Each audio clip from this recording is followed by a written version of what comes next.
A palavra sodomita, ela foi relacionada aos homossexuais a partir de 1000 anos depois de Cristo, através de São Tomás de Aquino. Antes disso, ela não era um termo relevante para os homossexuais. Ela era um termo usado somente para denotar imoralidade. Fosse de um homem homossexual, fosse de um homem heterossexual. Então, essa palavra passa a ser associada ao homossexual através da teologia provinda de São Tomás de Aquino. Então, assim, a gente precisa entender que a Bíblia passa por toda uma interpretação que vem dentro de um contexto religioso de milhares de anos. A gente precisa entender tudo o que vem nesse pacote, que é uma série de questões. Somente no século XIV, no século XV, a mulher é considerada um ser com alma, porque antes ela era considerada sem alma. Não pela teologia cristã, tá, Alana? Sem validade. Não pela teologia cristã. Mas da mesma forma. Nem pelo texto sagrado. É porque vocês estão usando a teologia cristã para falar dessa questão relacionada aos homossexuais. E eu estou trazendo a questão da teologia inclusiva. Não, mas Tomás de Aquino é teologia cristã. Sim. Então vamos lá. Se eu te apresentar um texto mais antigo do que o ano 1000, Tomás de Aquino acho que é 1200, né? 1100 e pouco. 1100 e pouquinho, uhum. Se eu te apresentar um texto onde sodomia é junto com pecado de homossexualismo, tá bom pra você? Homossexualidade, tá bom pra você? Pastor, a partir do momento que eu entendo que a palavra sodomita, ela foi utilizada para fazer menção a atos homossexuais, para mim não tá bom. Porque para mim a palavra sodomia... Então o que você faz com o texto de Judas? A palavra... Ali fala de ir após a carne, você tá falando dos anjos. Não, lê o texto. Né? Sim, eu leio, eu conheço o texto. Eu posso ver na sua? Porque Pode, essa minha versão ela é da década de 40. Sim, eu fica à podia ter vontade. trazido uma Bíblia mais moderna. Eu quero aproveitar, já que vocês estão mencionando o termo sodomita, houve uma interpretação errada. Qual foi o pecado de Sodoma? Nossa, essa pergunta é boa, hein? Peraí, deixa eu só ler então o que eu... Vamos aproveitar Judas para discutir isso. O que eu falei aqui, que é o seguinte, ó. Versículo... Eu acho que ela conhece o texto, né? Lembre-se dos anjos que não ficaram dentro dos limites da sua própria autoridade, mas abandonaram o lugar onde moravam. Eles estão amarrados a correntes eternas. Que versão é essa aqui? É a nova linguagem certo. De hoje. Eles estão amarrados em correntes eternas, embaixo na escuridão, onde Deus os está entregando para o juízo daquele grande dia, que serão condenados. Lembrem-se dos moradores de Sodoma e Gomorra e das cidades circunvizinhas. Sodoma está aqui no meio. Okay. Que agiram como aqueles e cometeram imoralidades e pecados sexuais. Dizer que quem aliou a sodomia, o pecado de Sodoma, ao pecado de homossexualismo foi Tomás de Aquino. Homossexualidade. Desculpa de novo. A prática homossexual, tudo bem. A prática homossexual, dizer que foi o Tomás de Aquino no século XII, então faltou ler esse texto, porque o texto diz que o pecado de Sodoma e cometeram imoralidades sexuais e sofrem, enfim, tal. Na Bíblia, o texto grego fala sobre também a questão homossexual e antinatural, né? A ideia é essa. Então, isso já desclassifica a ideia de que quem inventou essa história foi o Tomás de Aquino.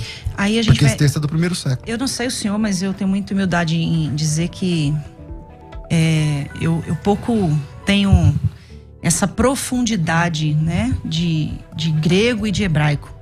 E aí eu tenho que recorrer a quem realmente entende do assunto. Eu estou diante aqui de alguém que tem Não, grego não é muito minha área, né? Mas tudo bem. E aí eu vou sempre recorrer a teólogos que vão me dar essas respostas, tá? E aqui tá dizendo que o real significado, de acordo com a Bíblia de Jerusalém, que foi a Bíblia que eu já citei aqui hoje, essa questão indo após outra carne, tá falando no sentido referente a seres de natureza semelhante, que é na ocasião de Gênesis 6, quando diz que os homens se casaram, que as mulheres se casaram com os filhos dos homens, que no caso ali estava falando dos anjos ou dos filhos de Deus, se uniram aos filhos dos homens. Então, essa interpretação também pode fazer, de acordo com a Bíblia de Jerusalém, tá? Não estou usando as minhas palavras aqui. A interpretação também pode fazer referência às práticas pagãs, como ritos orgiásticos e o bestialismo.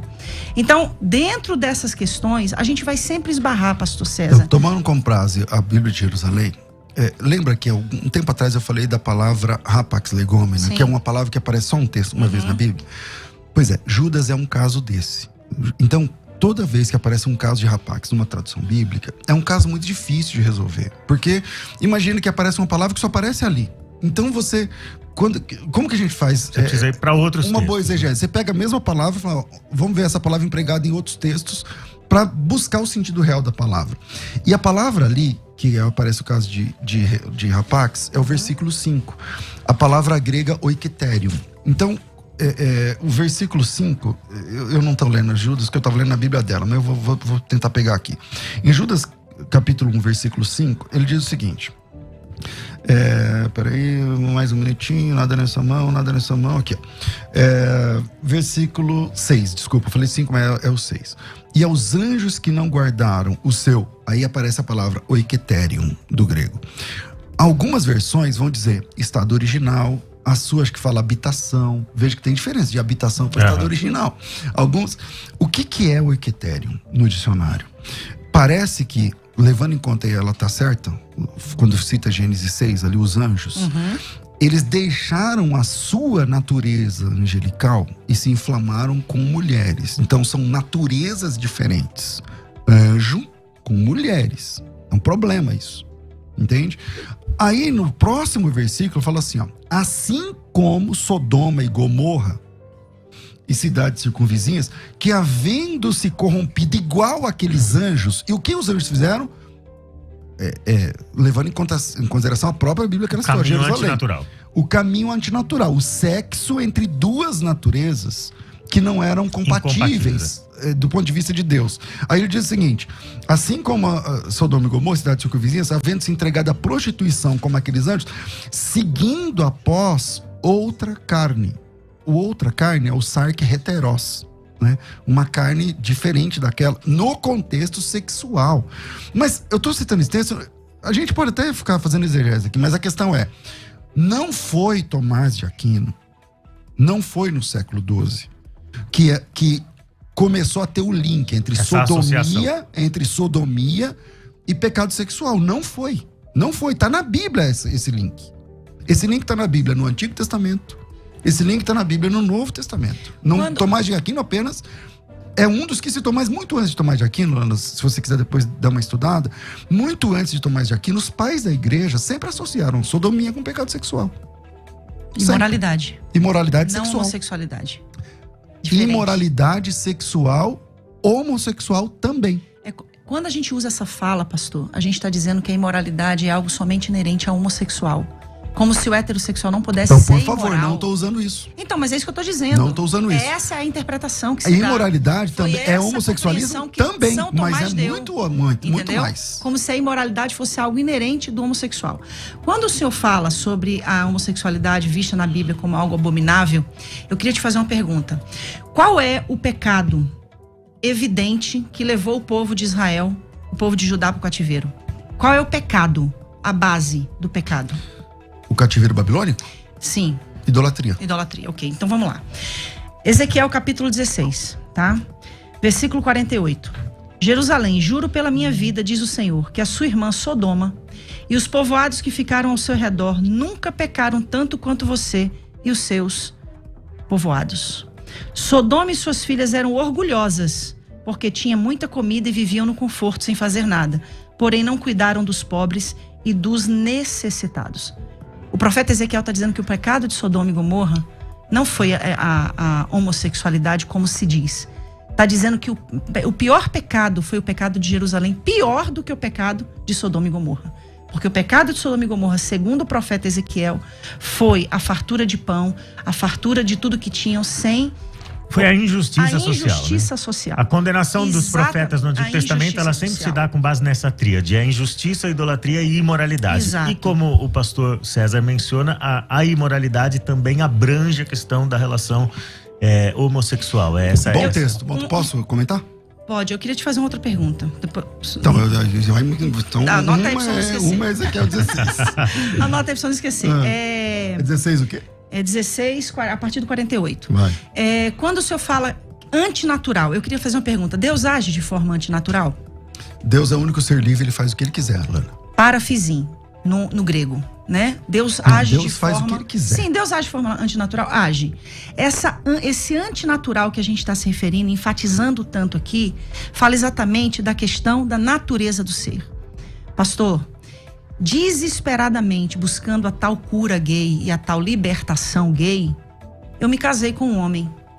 Eu tive 2 filhos, perdi o primeiro filho com aborto natural, tive um segundo filho, buscando desesperadamente essa cura ou essa tal libertação, me submetendo a uma relação heterossexual por acreditar que me impor aquilo mudaria a minha natureza, porque a minha natureza deveria ser heterossexual.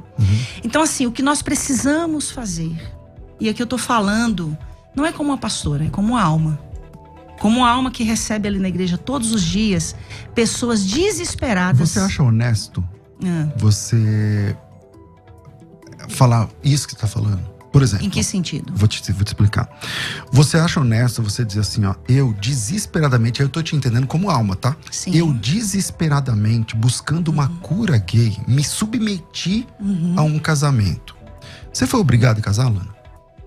Alguém pôs uma arma na sua cabeça? Alguém falou pra você assim, vou concluir a pergunta. Alguém falou assim, ó, só tem um jeito de você se libertar. É casando. É tendo um relacionamento sexual, é transando com um homem, é gerando filho. Alguém te falou, porque se alguém falou isso pra você, esse cara estragou a tua vida, ele é herege. Quem te obrigou a fazer isso? Porque se você foi obrigado, então eu mesma. Então livre, vamos lá. vontade. Então não é honesto da sua parte. É honesto, desculpa sim, a pastor. sinceridade. Você disse assim, eu fui submetida. Não, você não foi submetida. Você quis. Às vezes você entendeu, lá no começo da sua vida cristã, você entendeu que falou, não, peraí. Então como eu passo um homem ou uma mulher na rua, eu olho pra mulher. E eu sou crente agora. Então eu não posso olhar pra mulher. Então beleza, então eu vou lá casar com um cara, porque eu acho, então você depositou sua esperança no casamento. Eu não acho honesto você falar assim, eu fui submetida, porque aí você é vítima. O senhor sabia que existem milhares de pessoas hoje que são submetidas a testes para cura do câncer com tratamentos que ainda não foram aprovados? Sabe o que elas estão fazendo? Agindo de forma desesperada. Eu tô fazendo uma analogia. Eu concordo com o seu desespero. Eu só acho que não é honesto você dizer que você foi submetida. Não, porque aí é um vitimismo. Eu não tô dizendo. Não, uma coisa que eu não sou é vítima. Então né? você quis casar, você sonhou com o casamento, você lá atrás. Não, eu nunca sonhei com casamento. Eu sonhei com Deus. Eu sonhei em ser aceita por Deus. Concordo. Entendeu? Então foi isso que a igreja me ensinou. Então, quando a igreja Mas não te obrigou, né? Não, jamais. Isso, jamais, exatamente. com certeza.